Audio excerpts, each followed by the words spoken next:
శరత్ గారు, సార్ చెప్పండి. మీరు అన్నారు కదా ఏంది హైకోర్టులో చాలా ఇంపార్టెంట్ వ్యక్తి చెప్పాడు దేవ్జీ చనిపోయాడు, దేవ్జీ అంటే తిరుపతి చనిపోయాడు అని. అథెంటిక్ ఇన్ఫర్మేషనా? అతను చెప్పిన మాట అయితే అది ఆల్రెడీ అయిపోయిందండి, ఇంకా ఏం లేదు అని చెప్పినాడు. అంటే యాక్చువల్లీ ఏంటంటే అఫ్ కోర్స్ సంగప్పకు ఇప్పుడు జ్ఞానం చాలా ఎక్కువ అయిపోయింది, చాలా విషయాలు మాట్లాడినాడు. ఇప్పుడు చాలాసేపు వింటూనే ఉన్నాను నేను. అంటే ఆయన ఇప్పుడు అర్బన్ నక్సల్స్ అని కొంతమందిని బ్రాండ్ చేసి వాళ్ళని బొందబెట్టాలి సాయిబాబా అని చేసినట్టుగా ఇట్లాంటి విపరీతమైన ఆలోచనలు సమ్ ఆఫ్ కోర్స్ అది ఇట్ వోంట్ వర్క్ అనుకోండి. తర్వాత రెండోది ఏంటంటే కేవలము భావ సారూప్యత ఉన్నంత మాత్రంలోనే అర్బన్ నక్సలైట్లని అనడం అనేది మరి సంగప్ప లాంటి వాళ్ళ ఆలోచన విధానానికే వర్తింపజేస్తుంది. మనం ఒక రాజ్యాంగాన్ని ఎదుర్కొన్నప్పుడు రాజ్యాంగంలో జీవించే హక్కు అనేది ఒకటి ప్రబలమైన హక్కు ఉన్నప్పుడు ఒక వ్యక్తిని ఇప్పుడు మనకున్న చట్టాల ప్రకారంగా అండర్ ఇండియన్ పీనల్ కోడ్ అయితే సెక్షన్ 100 కింద రైట్ ఆఫ్ ప్రైవేట్ డిఫెన్స్ ఉంటది. అంటే ఒక వ్యక్తి నిన్ను చంపడానికి వస్తే ఆ చంపు పడకుండా మనం కొంత ఫోర్స్ ను ఉపయోగించవచ్చు. అయితే ఇక్కడ క్వాంటమ్ ఆఫ్ ఫోర్స్ అనేది ఎవరు డిసైడ్ చేసినారు, ఆన్ వాట్ బేసిస్? తర్వాత మన హైకోర్టు నుంచే సుప్రీంకోర్టు వరకు వెళ్ళింది. ఏమని? ఎన్కౌంటర్ కేసులో ఇన్వాల్వ్ అయిన పోలీసుల మీద కూడా హత్యలకు సంబంధించిన కేసు పెట్టాలా అని చెప్పి అది కూడా సుప్రీంకోర్టుకు పోయిన తర్వాత సరే అది రివర్స్ అయింది, that is a different issue అనుకోండి. కాకపోతే when the state wants to indulge in violence it has to have certain transparent method.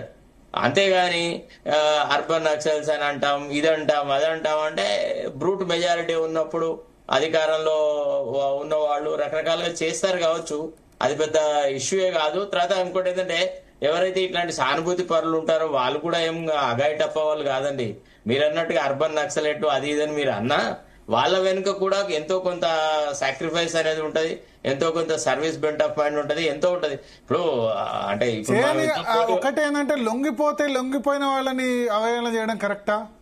అది తప్పు. అది ఎవరైనా మల్లోజుల వేణుగోపాల్ అవహేళన చేయడం కరెక్టా? నేనేమంటా అంటే ఇప్పుడు 40 ఏళ్ళు మల్లోజుల వేణుగోపాల్ ఉన్నాడు కదా, ఒక 6 నెలలు పోయిరమ్మనండి. వాళ్ళు అపర్ణ ల్యాంకోయిల్స్ లలో వండుకుంటూ, అపర్ణ ల్యాంకోయిల్స్ ఆదిత్య ఇటువంటి పెద్ద పెద్ద విల్లాల్లో వండుకుంటూ వాళ్ళు మల్లోజుల వేణుగోపాల్ క్రిటిసిజం చేస్తే లొంగిపోయిన దాంట్లో మీరు ఎప్పుడైతే ఒక అభిప్రాయం వ్యక్తం చేసినారో మీకు మేము హృదయపూర్వకంగా 100% మద్దతు పలికినాము. ఆ రకంగా ట్రోల్ చేయడము, ఆ రకమైన అవకాశవాద రాజకీయాలు వాటిని ఎప్పుడూ సమర్థించలేదు. చూడండి, ఏ రాజకీయ వ్యవస్థలో అయినా ఏ ఐడియాలజీలో అయినా కొంత ఈ నురగ లాంటి వాళ్ళు ఉంటారు, కొంతమంది ఈ రకమైన తప్పుడు. ఎందుకంటే జంపన్న గారు లొంగిపోయినారు. సో ఆయన ఇప్పుడు ఆ సమయంలో ఆయన ఉద్యమ ద్రోహి అంటే తప్పు కదా సార్. ఎవడో ఏదో అంటాడు సార్ జంపన్న గురించి, మా హృదయంలో ఏమో అభిప్రాయం ఉన్న దానికి మేము మాట్లాడుతున్నాము. వాడెవడో ఏదో మాట్లాడాడన్న తర్వాత వాళ్ళ గురించి మనం మౌత్ పీస్ లం కాదు అనేది కూడా వాళ్ళ గురించే. శరత్ అన్న శరత్ అన్న నేను ఎవడో అని మీరు అంటారు కదా, నేను ఎవడో అనేటోని గురించి నేను మాట్లాడుతున్నా. సరే, నాకు మీరంటే రెస్పెక్ట్ ఉంది కాబట్టి మీరు నా జ్ఞానం గురించి మాట్లాడి సరే వదిలేద్దాం. అది కానీ అనట్లేదు, జ్ఞానం అంటే నాలెడ్జ్. నేను తెలుగులో మాట్లాడి అంతే. వాళ్ళు 2 నిఘంటువులు రిలీజ్ చేశారు, ఒకటి గోను. నేను ఎప్పుడు కూడా శరత్ అన్నది ఆ విషయంలో ఎప్పుడు డిఫర్ కాలేదు. ఇది ఒక్కరోజు డిఫర్ అవుతున్నా అని చెప్పి మాట్లాడాను నేను. సరే, మీరు పెద్దోళ్ళు మీరు ఏమైనా అనండి, నేను ఒప్పుకుంటాను.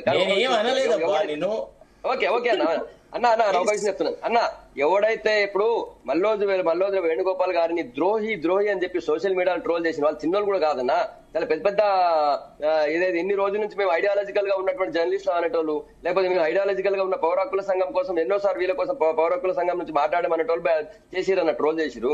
వాళ్ళ గురించి నేను మాట్లాడుతున్నా. వాళ్ళే అర్బన్ నక్సలైట్ అంటాం, బరోబర్ అంటున్నాం.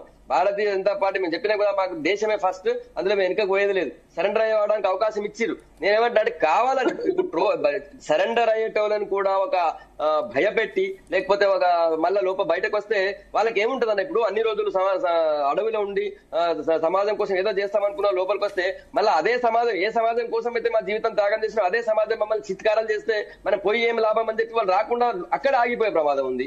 లేకపోతే అట్లనే ఇంకా గన్ను పట్టుకొని పోరాడే ప్రమాదం ఉంది. సో ఆ ప్రమాదంలో ఇప్పుడు ఇట్లాంటి జరిగి ఉండొచ్చు, ఏదైనా జరిగి ఉండొచ్చు, కాదు నేను కాదన్నా. కాకపోతే నేను ఏమంటే అట్లాంటి వాళ్ళ గురించే మాట్లాడుతున్నాను. వీళ్ళే అర్బన్ నక్సలైట్ అంటున్నా. కేవలం ఐడియాలజికల్ గా ఉన్న వాళ్ళు కాదన్నా. ఐడియాలజీ ఉన్నంత మాత్రం కాదు. ఒక దశాబ్ద కాలం క్రితమే కొంతమందిని బయటికి తీసుకురావడానికి కృషి చేసిన వ్యక్తిని నేను నా గురించి నేను గొప్పగా చెప్పుకోవడం కాదు నేను అనేది. వాళ్ళు బయటికి రావాలా, జనజీవన స్రవంతిలో కలవాలి, ప్రజాస్వామ్య విధానాల్లో పోరాడాలా, పేద ప్రజలకు సేవ చేయడానికి ఇంకా కొన్ని వందల వేల అవకాశాలున్నాయి.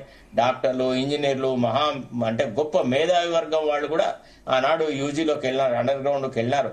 వాళ్ళు వస్తే వాళ్ళ వల్ల సమాజానికి హెల్ప్ జరుగుతున్న విషయాన్ని ఇవాళ కాదు, అసలు ఎప్పుడో కోడెల శివప్రసాద్ హోమ్ మినిస్టర్ నా రోజులలోనే మేము కొంతమందిని బయటికి తీసుకురావడంలో కృషి చేసిన యాజ్ ఎ జర్నలిస్ట్ గా.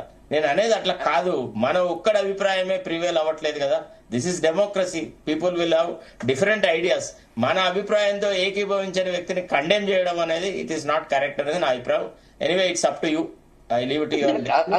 అన్న ఒక విషయం చెప్తాను, నేను పేరు వద్దు కానీ మీకు కూడా భయం తెలుసు, అక్కడ ఉన్నట్టు పెద్దలందరికీ తెలుసు.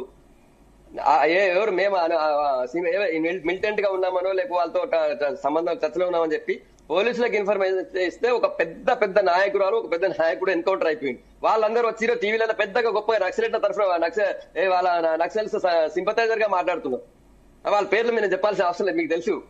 నేను 25 ఏళ్ల జర్నలిస్ట్, ఎవరేం చేస్తే నాకు తెలియదా? నేను మీడియాలో ఉన్నప్పుడు నేను ఎన్నో ఇంటర్వ్యూ చేసి వచ్చిన లోపల అడవులో పోయి.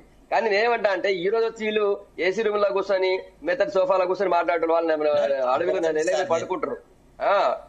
నేను అట్లాంటి వాళ్ళ గురించే మాట్లాడుతున్నా, బరోబరే మాట్లాడుతాను, వెనుక తగ్గేది లేదన్న ఆ విషయంలో అయితే. జంపన్న గారు ఏదో మాట్లాడాలనుకుంటారు. జంపన్న గారు